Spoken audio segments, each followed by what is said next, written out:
pages 26 and 27. 8. Reading. Crime puzzles. The Case of the Stolen Jewels. Detective Combs was at the coffee shop around the corner when he learned that Jones's jewelry had been broken into. He arrived at the scene of the burglary in moments. Mr. Jones, the owner of the store, explained what had happened. I arrived this morning to open up the shop.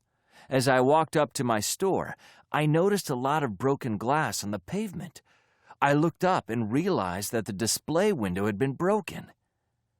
Combs looked out the broken window at the sidewalk, littered with glass. Mr. Jones continued. Then I saw that all of the jewelry from the display window was gone. The doors were still locked, so this must be where the burglar broke in. Why didn't the alarm go off? Asked Combs. It's a strange coincidence, said Mr. Jones.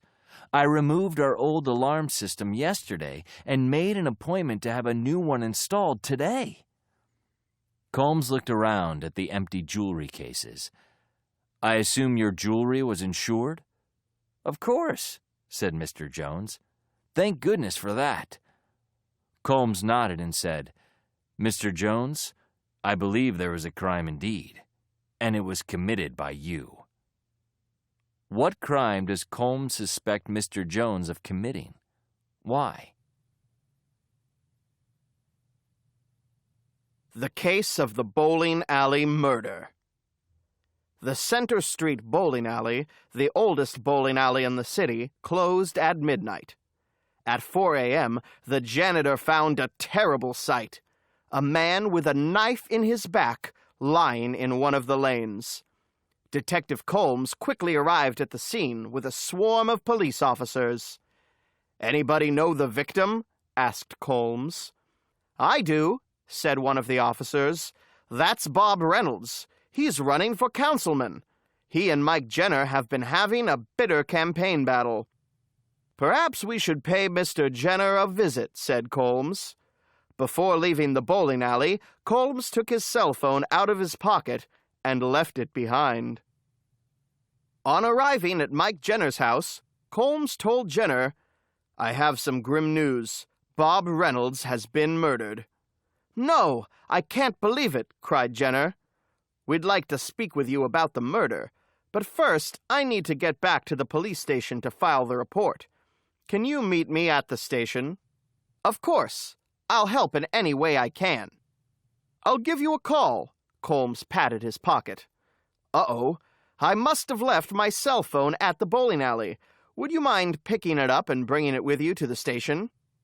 Jenner looked confused, but said, Sure, I'll do anything to help with the investigation.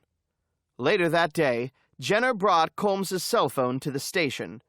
He was arrested and charged with murder. Why?